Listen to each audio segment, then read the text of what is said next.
Hello everyone, welcome to NK Law classes and interpretation of statute lecture series is going on. It is for LLB SEM 5 BLS SEM 9 of Mumbai University. We are still on the part 5, that is internal aids. We already have covered approximately 9 internal aids, which are, we begin with this short title and we have covered till proviso. So today we will commence from the illustration onwards. So we'll go through the illustration, internal aids.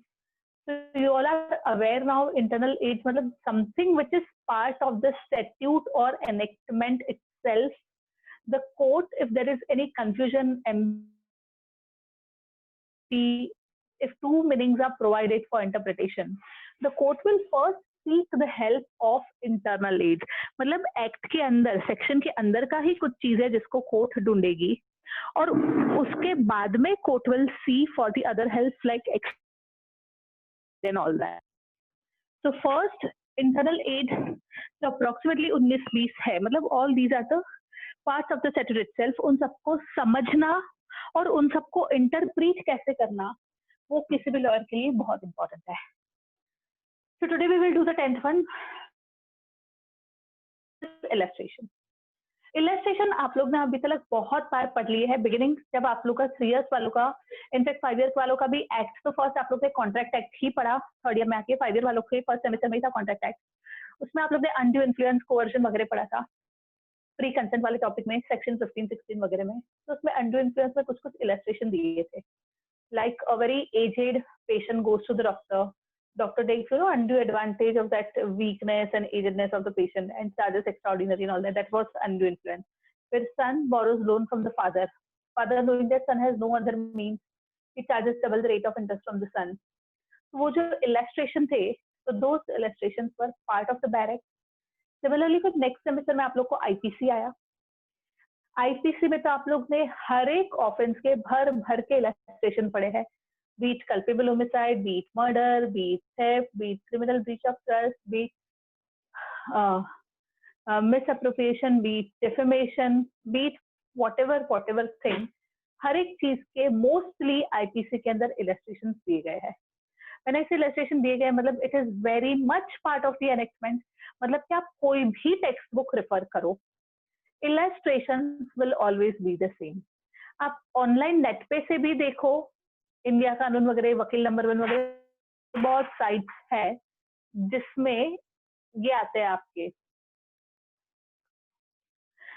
जिसमें आपके barrack आपको मिल जाता है. या आप तो barrack की text book purchase करो, या तो नॉर्मल आप लॉ के लिए कोई भी टेक्स्ट बुक रेफर करो जिसमें इलस्ट्रेशन वर्ड यूज किया गया है. Illustration will remain the same. Example होता है वो ऑथर का खुद का होता है, खुद के मन से डाला हुआ. केस लॉ होता है, it also depends upon author to author. Case law हकीकत में जो केस एक्चुअली हो चुका है, it is recorded in some law report book और समवेयर. ऑथर के ऊपर है उसको कौन सा केस लॉ पिक करना है. So book to book case laws may differ, examples may differ, but not the illustration. So I'm clear. Now illustrations are very much part of the enactment. They are appended to a section. Section खत्म होता है, फिर illustration आता है. Illustration होते किसके लिए है? अगर कोई चीज का आपको इलस्ट्रेशन दे दिया ना, तो आपके माइंड में वो चीज एकदम क्लियर हो जाएगी. फॉर एग्जाम्पल मर्डर किसको बोलते हैं, कल्पेबल होमिसाइड, वो छोड़ो. थेफ्ट के तो कुछ 16 इलस्ट्रेशन दिए हैं. 16 इलस्ट्रेशन पढ़ने के बाद में आपके माइंड में कुछ डाउट ही नहीं रहेगा कि थेफ्ट क्या होता है और क्या नहीं होता है. Now illustrations are inserted by the legislature, very important line, so they depict the intention of the legislature. Legislature ने खुद ने, ड्राफ्ट्समैन वगैरह ने नहीं डाला हुआ है, किसी ने ड्राफ्ट्समैन वगैरह किसी ने नहीं डाला हुआ है. इलस्ट्रेशन वेरी मच लेजिस्लेचर ने खुद नहीं डाला है. तो legislature is very much aware वो लोग इलस्ट्रेशन में क्या डाल रहे हैं. It's very much valuable aid in interpreting and understanding this section. Illustration पढ़ लोगे तो आपको मोस्टली सेक्शन के अंदर कुछ डाउट वगैरह बचेगा ही नहीं. It should not be readily rejected as repugnant to the section. मतलब इलस्ट्रेशन देखा नहीं देखा बोला नहीं ये तो सेक्शन से रेपुग्नेंसी में है, सेक्शन की कॉन्डक्ट जरा इसको हम लोग नहीं लेना ही नहीं है. रेडिली आप नहीं रिजेक्ट कर सकते हो. First you have to read the section carefully, you have to read the illustration also carefully. After that this is to be made by. You cannot openly readily reject it. क्योंकि legislature को पता है उन्होंने section में क्या डाला है, उनको ये भी पता है लेजिस्लेशन में क्या डाला है, तो they will also be very much careful ना, they will not put something which is this thing repugnant. However, it cannot have the effect of modifying the language of the section. Illustration का मतलब ये नहीं है कि section में x लिखा और इलस्ट्रेशन वाई बोलता है. फॉर एग्जाम्पल कोई सेक्शन ऐसे बोलता है पर्टिकुलर प्रोविजन बॉयज के लिए. अभी आप लोग आईपीसी देख लो, तो जो रेप का ऑफेंस होता है वो ऑफेंस सिर्फ और सिर्फ मेल्स के अगेंस्ट ही हो सकता है, और उसके विक्टिम सिर्फ और सिर्फ अंडर सेक्शन 375 फीमेल ही हो सकती है. मानो हाइपोथेटिकली कि रेप वाले में इलस्ट्रेशन दिया है जिसमें कुछ उल्टा पुल्टा दिया है, बॉय इज बीइंग रेप, तो फिर वो मेन सेक्शन से गलत हो गया ना, क्योंकि मेन सेक्शन क्लियरली बोलता है रेप सिर्फ और सिर्फ वुमेन के ऊपर हो सकता है. तो वैसे नहीं हो सकता है. इलस्ट्रेशन से आप मेन जो सेक्शन है उसका लैंग्वेज मॉडिफाई नहीं कर सकते हो. Either it can expand or it can curtail the operation of the section. Section का ना ये इसको बढ़ा सकता है ना रिड्यूस कर सकता है. मानो कि इलस्ट्रेशन और सेक्शन के बीच में कभी कभार रेपिडेंसी हो गई तो इलस्ट्रेशन विल प्रिवेल. क्यों ऐसा होगा पता है? सी उसको मेन सेक्शन को डिस्ट्रॉय की बात नहीं चल रही है, डिस्ट्रक्शन की बात नहीं चल रही है. It is only the thing कि मेन सेक्शन एक बोल रहा है, इलस्ट्रेशन थोड़ा अलग बोल रहा है, कॉन्ट्राडिक्शन थोड़ा सा क्रिएट हो रहा है. तभी इलस्ट्रेशन प्रिवेल होगा because illustration is the later will of the legislature. Later will मतलब पहले सेक्शन बनाया उसके बाद में इलस्ट्रेशन बनाया. लिखने के टाइम पे ऑर्डर तो वही रहता है ना, पहले सेक्शन बाद में illustration. That's why it is the later will of the legislature. इसके लिए क्या होगा? Illustration will prevail. Illustration is applicable only and only to the section to which it is appended. आप लोग इलस्ट्रेशन पढ़ रहे हो कल्पेबल होमिसाइड का, अप्लाई करना है आपको मर्डर के ऊपर, वो नहीं चलेगा. कल्पेबल होमिसाइड के सेक्शन के नीचे उसका इलस्ट्रेशन दिया है, सिर्फ और सिर्फ उसके लिए एप्लीकेबल है. मर्डर वाले सेक्शन में जो लिखा है वो आप कल्पेबल होमिसाइड में वो इलस्ट्रेशन अप्लाई नहीं कर सकते हो. अंडरस्टूड? एग्जाम्पल आईपीसी में तो हर जगह पे मोस्टली इलस्ट्रेशन दिए हुए हैं, like culpable homicide, murder, theft, robbery, extortion etcetera. Example extortion का है A threatens to publish defamatory libel concerning Z unless Z gives him money. ये क्या हो गया? A has committed extortion. This is very much good example of illustration which is given under extortion. ये already आप लोग ने सब पढ़ लिया है. सिमिलरली जैसे मैंने आप लोग को बोला सेक्शन 16 अंडर इन्फ्लुएंस में भी दिए हुए illustration. A man enfeebled by disease or age is induced by B's influence over him as his medical attendant. मतलब B उसका डॉक्टर वगैरह है, to agree to pay B unreasonable sum for his professional services. B employs undue influence. You know guys, we all are going through this corona time. और अगर किसी के घर पे हॉस्पिटलाइजेशन हुआ रहेगा प्राइवेट हॉस्पिटल में, we all know that कि कुछ बाकी नहीं रखा है प्राइवेट हॉस्पिटल वालों ने लूटने के लिए. क्यों ऐसा किया है प्राइवेट हॉस्पिटल वालों ने? बिकॉज दे ऑल नो हम लोग के पास और कोई चारा ही नहीं है. समझा? तो दिस इज इन अ वे, अगर आप देखने जाओ तो प्राइवेट हॉस्पिटल ने प्रॉपरली अनड्यू इन्फ्लुएंस अपने ऊपर अप्लाई किया हुआ है. Because we all are helpless. Corona का ट्रीटमेंट क्या है, कैसा है, most of the hospitals are not admitting and all that, so they are taking this advantage. ये हो गया आपका illustration. Now comes the next one which is exception. Exception मतलब किसी भी चीज में एक्सेप्शन क्रिएट करना.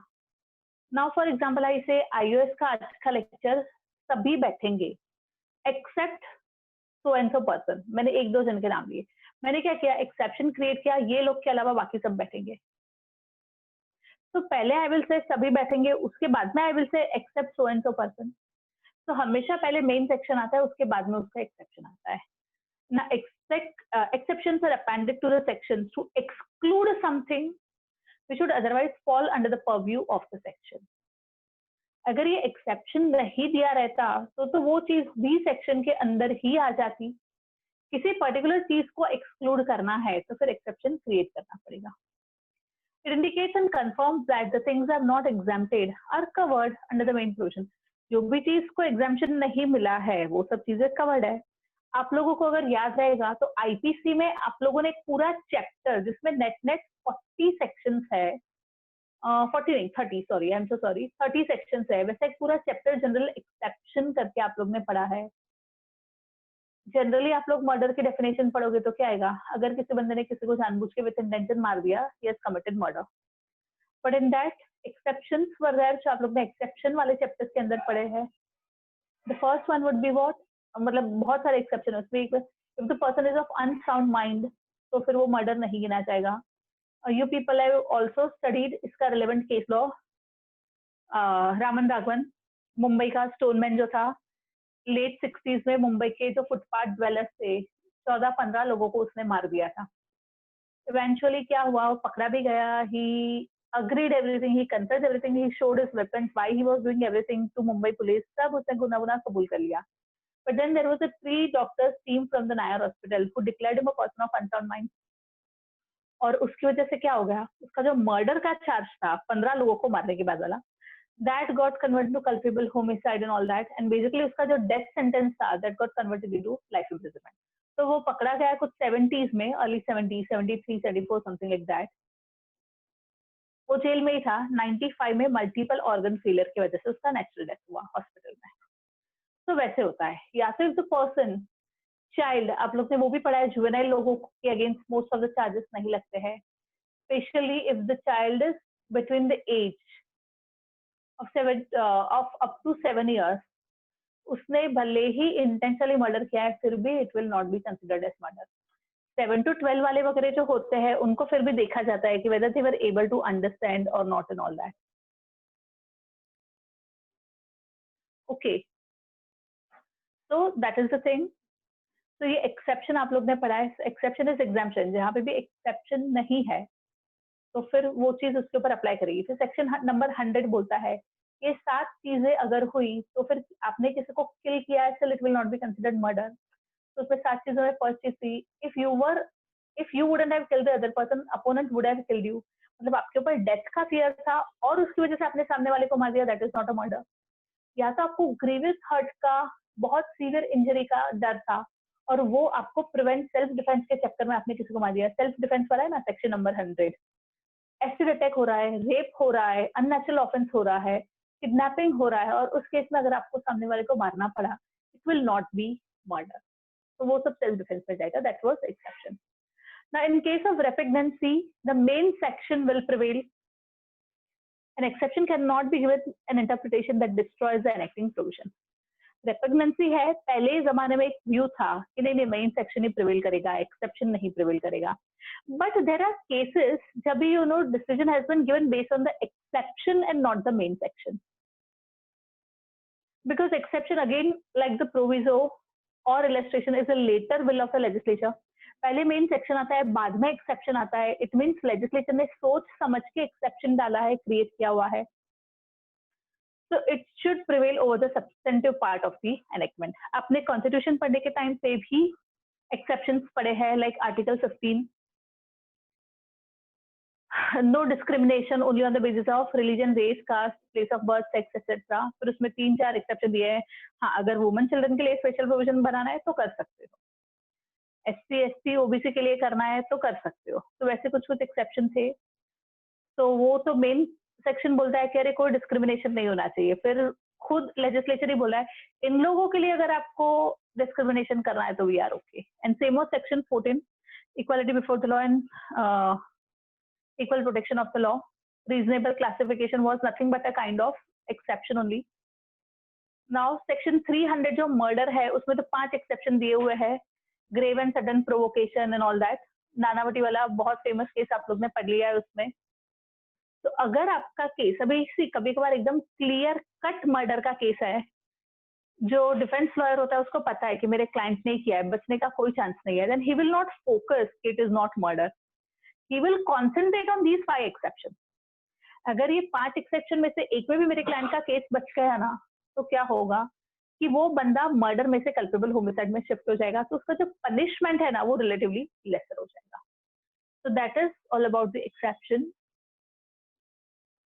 Case law, collector of custom versus Modi rubber limited, बहुत मस्त केस है ये।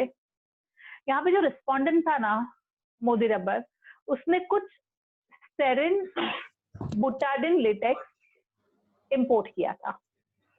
अभी ना वो इम्पोर्ट किया था तो कस्टम ड्यूटी आ जाती है उसके ऊपर।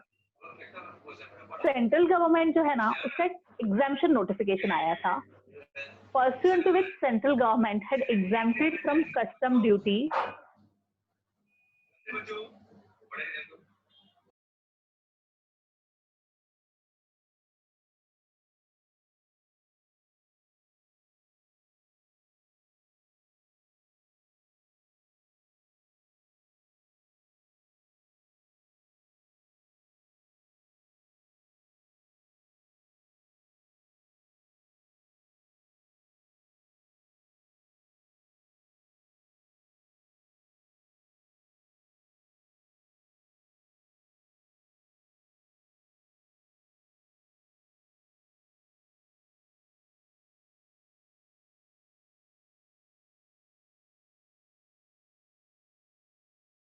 Hello,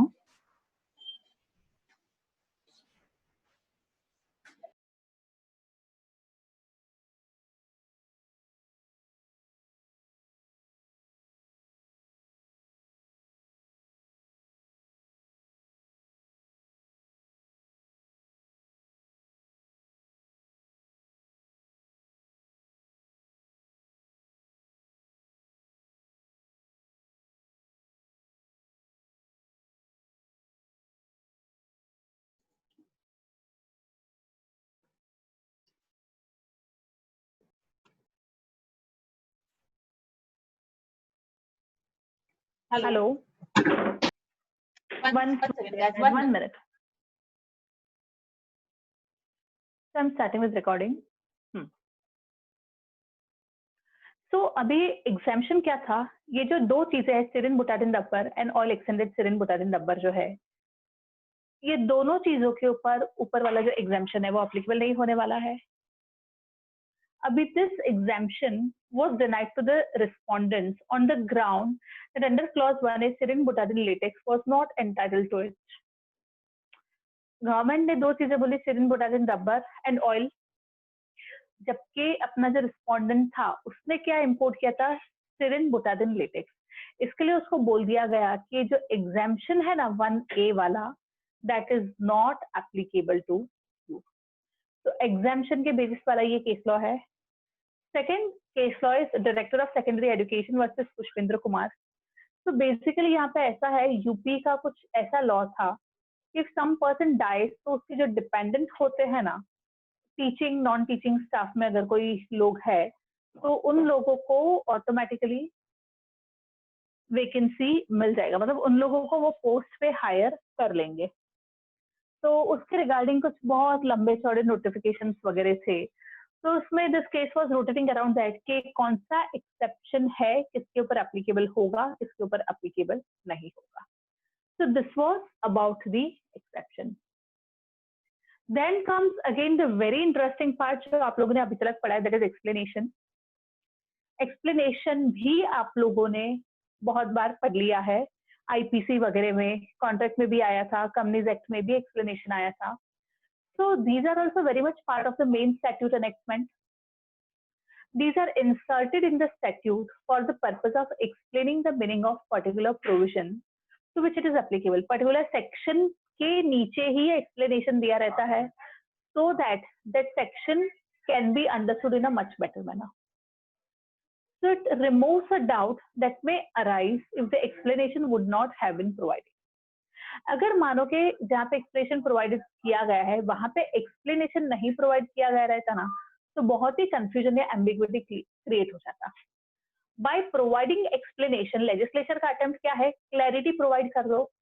So it is very much part of the statute. See, explanation का मतलब ये नहीं है that it will expand the meaning of the section or it will curtail the meaning of the section. इसका main purpose क्या है, it will just remove the confusion to understand the true meaning of the enactment. Confusion remove हो गया, true meaning क्या है अपने को समझ में आ गया। Now it may either add or exclude something from the purview of the section. Explanation कभी कभार कोई चीज को add कर सकता है, कभी कभार किसी चीज को एक्सक्लूड भी कर सकता है, डिपेंड्स एक्सप्लेनेशन के लैंग्वेज में लिखा क्या है। It has to be read with the main section to clarify any ambiguity और वेगनेस। आप लोग प्रोविजो है, एक्सेप्शन है, एक्सप्लेनेशन है, इलस्ट्रेशन है, सिर्फ उसको स्टैंडअलोन बेसिस पे नहीं पढ़ सकते हो। First you have to read the main section, उसके बाद में आपको ये पर्टिकुलर चीज पढ़नी है। It gives additional support to the object of the main enactment. Main enactment जो है उसको और एडिशनल सपोर्ट मिल गया एक्सप्लेनेशन अटैच करने से। सी आप लोगों ने ऑलरेडी बहुत सारे एक्सप्लेनेशन पढ़े हैं। जब आप लोग ने आईपीसी में डेफिनेशन पढ़ा था सेक्शन 499 में, उसके अंदर 4 एक्सप्लेनेशन दिए गए हैं, 2 मैंने यहाँ पे रखे हैं। फर्स्ट एक्सप्लेनेशन आपको डिसीज्ड पर्सन के ऊपर भी डेफिमेशन हो सकता है, वो चीज क्लियर करता है। उसके family members, near and dear ones जो रिलेटिव्स होते हैं, उनकी फीलिंग्स को भी तो हर्ट कर सकता है। That thing has been clarified over here. Second explanation क्या बोलता है? It may amount to defamation to make an imputation concerning a company or association or collection of person as such. मतलब डिफेमेशन सिर्फ एक जिंदा इंसान है, नेचुरल पर्सन, उसके ऊपर ही एप्लीकेबल नहीं होता है। डिसीज के ऊपर भी होता है, कंपनी के ऊपर भी आप डिफेमेशन कर सकते हो, association of person, collection of person वगैरह होता है उसके ऊपर भी, मतलब कोई फॉर्म वगैरह है उसके ऊपर भी डिफेमेशन कर सकते हो। So these things are clear by this explanation. ऐसे टोटल 4 एक्सप्लेनेशन है। सिमिलरली आप लोग ने सेक्शन 405 पढ़ा है आईपीसी का, which is about criminal breach of trust. उसके अंदर भी 2 बहुत बड़े एक्सप्लेनेशन दिए हैं, which will explain कि किसके रिगार्डिंग है। So these are your explanation. We'll see the case laws versus Bengal immunity versus state of Bihar. इस केस में सुप्रीम कोर्ट ने बोला that explanation is a part of section which is appended and both the explanation and section must be read together to know the true meaning of the provision. सिर्फ section पढ़ा explanation नहीं पढ़ा नहीं चलेगा, सिर्फ explanation पढ़ा section नहीं पढ़ा वो भी नहीं चलेगा। अगर आपको कोई section which is the concern जिसके बेसिस पे केस हो रहा है वहां पे एक्सप्लेनेशन अटैच किया गया है, आपको वो पढ़ना ही पड़ेगा। Second case law is that of doctor MK. Salpekar versus Sunil Kumar Chaudhary. In this case, the Supreme Court held that where a provision is related to 2 kinds of accommodation. बहुत interesting case है ये, residential and non-residential, and the explanation appended to the provision refers only to the residential accommodation. And such an explanation cannot control the issue of non-residential accommodation, and hence help cannot be taken from such an explanation to deal with the matters connected with the non-residential accommodation. अभी इसमें क्या है पता है, कोई particular act का particular section है और वो जो प्रोविजन है, सेक्शन है, that is dealing with 2 kind of accommodation, one is residential accommodation, one is non residential. अभी उसमें ना रेसिडेंशियल अकोमोडेशन वाला पार्ट है, उसके नीचे एक्सप्लेनेशन दिया हुआ है। It means that explanation is pertaining only and only to residential part. Non residential accommodation के लिए आप रेसिडेंशियल वाला एक्सप्लेनेशन नहीं यूज कर सकते हो। क्रिमिनल ब्रीच ऑफ ट्रस्ट का एक्सप्लेनेशन आप misappropriation of criminal misappropriation of property या तो थेफ्ट के लिए यूज नहीं कर सकते हो। रॉबरी का एक्सप्लेनेशन अगर दिया हुआ है तो आप डकैती या थेफ्ट के लिए नहीं यूज कर सकते हो। समझा? Like that. And the last one, Hiralal Ratanlal was a sales tax officer Kanpur. In this case, Supreme Court held that if there is a conflict between the main provision and the explanation, court should interpret it in a harmonious way. Harmonious way का मतलब क्या है? दोनों में से एक को ही court लेगी वैसा नहीं करना है, कोर्ट को दोनों को जस्टिस देना है, दोनों को साथ में ही पढ़ना है।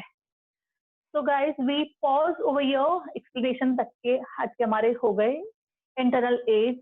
For more details please log on to our channel on YouTube, NK Law Classes Mumbai. Do subscribe to our channel and do not forget to visit our website www.nklawclasses.com. Hello everyone and welcome to NK Law Classes, a series of interpretation of statute in which we are doing internal aids. There are approximately 20 internal aids.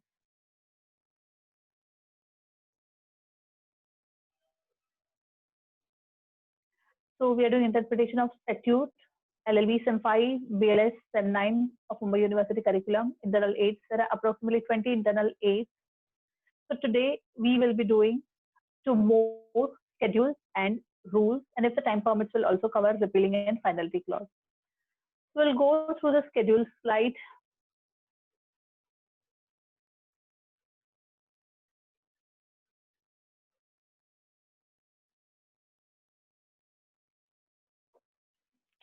So as you all know, कोई भी एक direct रहता है statute. It is always divided into 2 parts.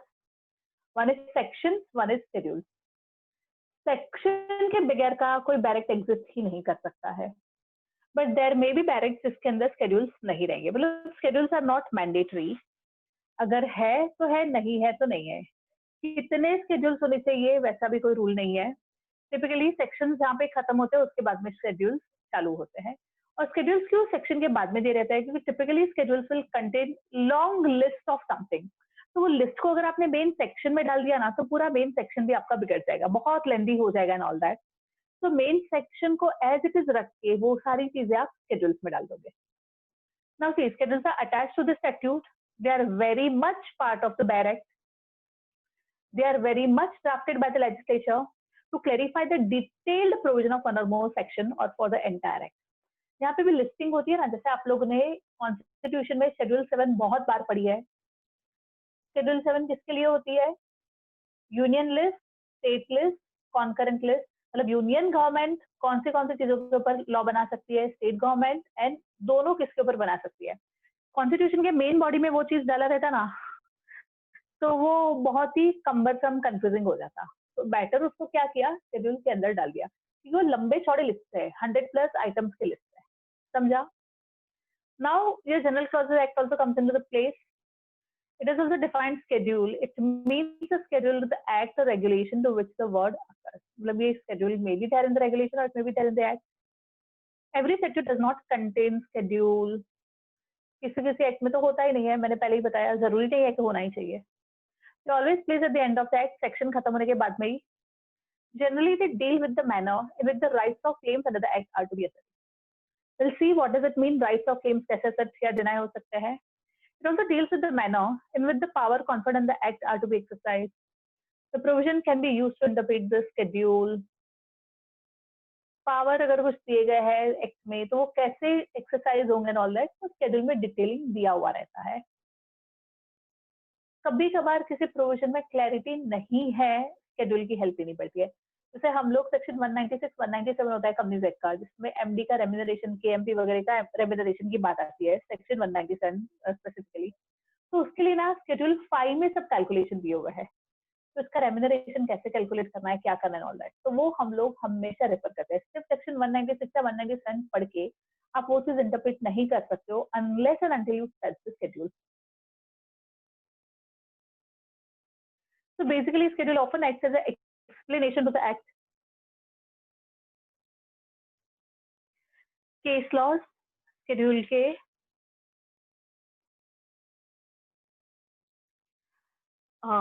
Apnali Pharmaceuticals versus State of Maharashtra.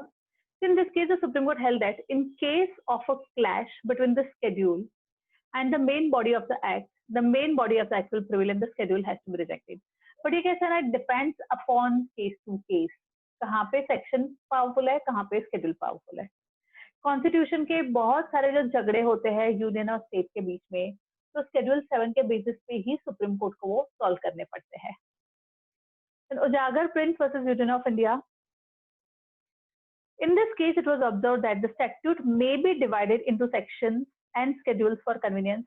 वो तो हम लोग को पता है, कोई भी एक दो पार्ट में डिवाइडेड होता है, एक होता है सेक्शन, एक होता है शेड्यूल।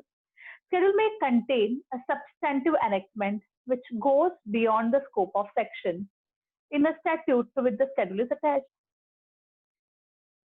शेड्यूल के अंदर भी बहुत सब्सटेंटिव एनैक्टमेंट दिया रहता है जो सेक्शन के बियॉन्ड भी जा सकता है। जैसे मैंने आप लोग को बोला, section 197 hardly speaks anything about the MDs remuneration. Schedule 5 उसका कैलकुलेशन, डिटेलिंग, ये वो बहुत कुछ बोलता है। सेक्शन से बहुत वाइड स्कोप है उसका।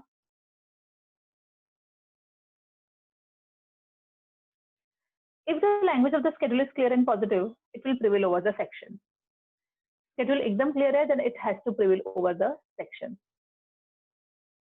Okay guys, so this was, now I'll show you the example of schedule जिससे आप लोग को एकदम clear कट समझेगा schedule क्या होती है।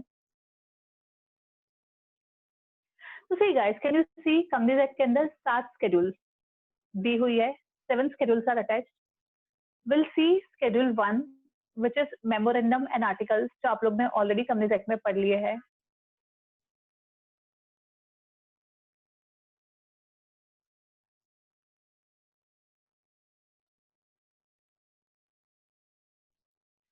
शेड्यूल ए के अंदर ना, जैसे शेड्यूल 1 के अंदर there are total 5 tables for MOA and 5 tables for AOA. I assume Companies Act में आप लोग का ये सब पढ़ के हो चुका है. तो table A is basically format, एक फॉर्मेट मेमोरेंडम ऑफ एसोसिएशन कैसा होना चाहिए वो कंपनीज एक्ट ने ही दे दिया है. अगर किसी को कैलकुलेट कि आप लोग को आपकी कंपनी बनानी है, you want to draft your MOA, आप लोग डायरेक्टली टेबल ए में से एमओए उठा सकते हो. कंपनी जो लिमिटेड बाय शेयर्स है उन लोग के लिए ये टेबल ए अप्लीकेबल है. वैसे companies which are limited by guarantee, companies which are limited by both shares and guarantee, unlimited company, अलग अलग टाइप की कंपनी के लिए अलग अलग टेबल में मेमोरेंडम दिए गए हैं. So this is the first clause, second clause, third clause, fourth, fifth and sixth clause दिया हुआ है. So this has to be the format. Seventh clause. So basically nominee one person company के लिए है. ये company limited by guarantee not having the share capital, उसके लिए table B है. वैसे table A B C, this is table C, table D, table E. यहाँ पे आपके 5 टाइप की कंपनी के 5 एमओए खत्म हुए. Table F onwards articles of association. आप लोग को आर्टिकल्स ड्राफ्ट करना है अपनी कंपनी के लिए, डायरेक्टली उठा लो यहाँ से, कोई प्रॉब्लम नहीं है टेबल एफ में से. तो table F is for those companies which are limited by shares. Articles typically 90-100 के आसपास होते हैं. तो can you see over here, ये जैसे आर्टिकल्स है डिट्टो आप लोग उठा के डाल सकते हो अपनी कंपनी में. 91, so total 91 articles have been given over here. अगर आपको इसमें कुछ भी वेरिएशन करना है तो आपके हिसाब से आप लोग कर सकते हो. So this was schedule 1. Schedule 2 is about depreciation. जब भी अकाउंट्स वगैरह कंपनी के फाइनल होते हैं, डेप्रिसिएशन कैसे कैलकुलेट करना है तो कैलकुलेशन दिखाया गया है ना. इसके लिए क्या किया है, कैलकुलेशन दिखाने के लिए डेप्रिसिएशन का एक टेबल है. ये जो कट की हुई चीजें हैं, सो बेसिकली ये चीजें गवर्नमेंट के फर्दर नोटिफिकेशन वगैरह के पर्सुएंट ये सारी चीजें को उड़ा दिया गया है. सी, जो लोग चार्टर्ड अकाउंटेंट्स है, जो लोग बैलेंस शीट पीएनएल वगैरह प्रिपेयर करते हैं, उन लोग को पता ही है. They have to do as per this only. पूरा टेबल फॉलो करके ही डेप्रिसिएशन का कैलकुलेशन हो सकता है. Balance sheet and PNL account company को कैसे बनाना है उसका भी ये फॉर्मेट शेड्यूल 3 में दिया हुआ है. शेड्यूल 4 में इंडिपेंडेंट डायरेक्टर्स है तो उनके लिए कोड ऑफ कंडक्ट दिया हुआ है कि उन लोगों को क्या चीजें करनी है क्या नहीं करनी है. Schedule 5 appointment of MD, WTD manager etcetera. Section 196 and 197, this is what I was talking about. उन लोग की अपॉइंटमेंट कैसे होगी, डिटेल्ड प्रोविजंस दिए हुए हैं. फिर उनके रेम्यूनरेशन के regarding part A talks about their appointment, कि जो एमडी वगैरह अगर किसी को अपॉइंट कर रहा है तो ये 16 कुछ ऑफेंसेस और it's been increase now 29 days. 29 act के अंदर उसने कुछ भी ऑफेंस नहीं किया होना चाहिए.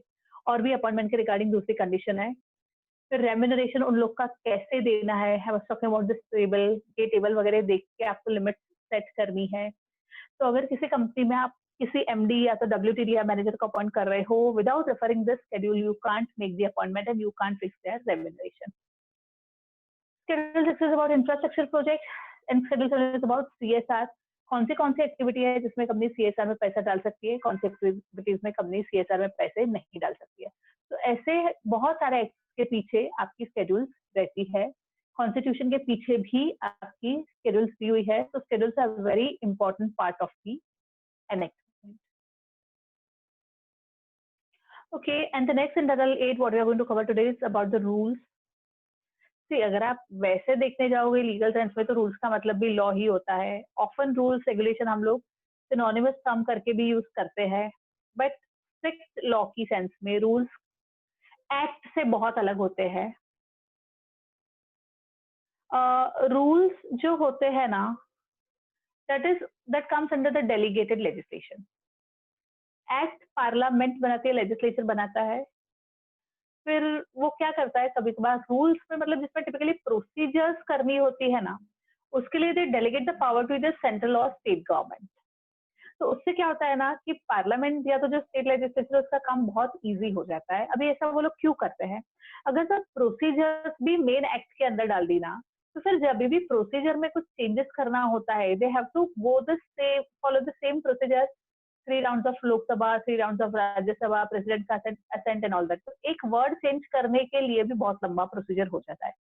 अगर सेम चीज, और प्रोसीजर ऐसी चीज है ना over a period of time जो बार बार बदलनी ही पड़ती है according to the changes in the time. Okay, तो इसमें क्या होता है, अगर ये चीजें अगर डेलीगेट कर दी गई है सेंट्रल गवर्नमेंट या स्टेट गवर्नमेंट को, तो वो लोग को सिर्फ एक नोटिफिकेशन ऑफिशियल गजट में पब्लिश करना होता है, जिसके पर्सन वो लोग सब रूल्स बना देते हैं। फर्दर उसी रूल्स के अंदर अगर कुछ चेंजेस भी कर रहे हैं ना, so it requires only one notification. So the process of changing rules is very simple compared to the main enactment. समझा? That is what the rules are about. Typically rules में डिटेल प्रोसीजर होती है। आप लोग CPC CrPC ये semester में पढ़ रहे हो, उसमें मेन सेक्शन से ज्यादा तो आप लोग रूल्स रेगुलेशन ऑर्डर नंबर वही सब पढ़ने वाले हो। सिमिलरली कंपनीज एक्ट जो है 2013 वाला, मेन एक्ट बैरक को ना हम लोग स्केलेटन बोलते हैं। इट इज लाइक खोखा डिब्बा ऐसे, हर एक जगह पे लिखा है एज में बी प्रोवाइडेड, एज में बी प्रिस्क्राइब, एज में बी प्रिस्क्राइब। जिसका मतलब क्या होता है कि इसके जो डिटेल्ड प्रोविजन है ना आपके, वो सब रूल्स के अंदर दिए गए हैं। तो कंपनीज एक्ट में अगर हम लोग को एक भी काम करना होता है कंपनी के लिए, without referring the rules we can't do, even we can't move ahead even a single step. Okay, तो ये जो रूल्स है, जनरल क्लॉजेस एक्ट ने भी उसको स्टैट्यूटरी इफेक्ट दिया हुआ है, मतलब रिकॉग्नाइज किया गया है। एग्जांपल्स ऑफ द रूल्स में भी income tax rule 1961 made under the income tax act. Rule standalone basis पे नहीं होता है, पर्टिकुलर एक्ट के अंदर ही रूल्स होते हैं। Now to implement the act made by the legislature, rules are made under this act. ऐसे ये इनकम टैक्स के रूल के अंदर लिखा हुआ है, these rules have the appropriate provision for the proper functioning of the act. Act proper function करे उसके लिए काफी टाइम रूल्स का हेल्प लेना पड़ता है। And rule is a law, it has a binding force, you can't ignore rules while interpreting a particular law. Okay, now I'll show you the rules under the Companies Act.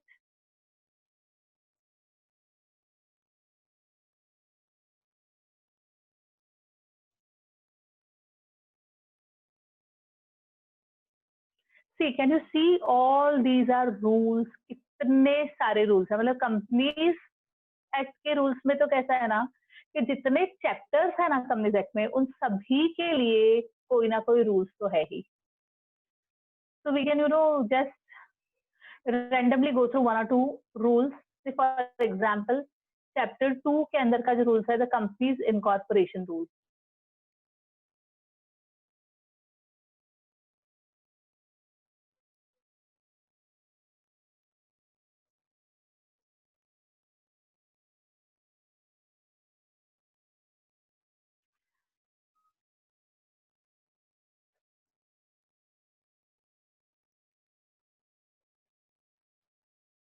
Then there would be company declaration and payment of dividend rules, मतलब आपको dividend देना है तो ये particular rule को आपको देखना पड़ेगा डिविडेंड वाले को। अगर आपको शेयर कैपिटल या डिबेंचर्स इश्यू करने हैं चैप्टर 4 के अंदर, तो आपको ये देखना पड़ेगा company share capital and debenture rules. Deposits accept करनी है तो company acceptance of deposit rules करना पड़ेगा। चार्ज क्रिएट करना है, मतलब मॉर्गेज वगैरह कंपनी को क्रिएट करना है, तो ये देखना पड़ेगा registration of charges rule. CSR में आपको फर्दर कुछ करना है तो स्केड्यूल रेफर करनी है, उसके अलावा company corporate social responsibility rules देखने पड़ेंगे। So basically these are the rules. I'm not able to open the link or else I would have showed you कि कभी से आपका ideally should have open, भी open नहीं हो रहा है।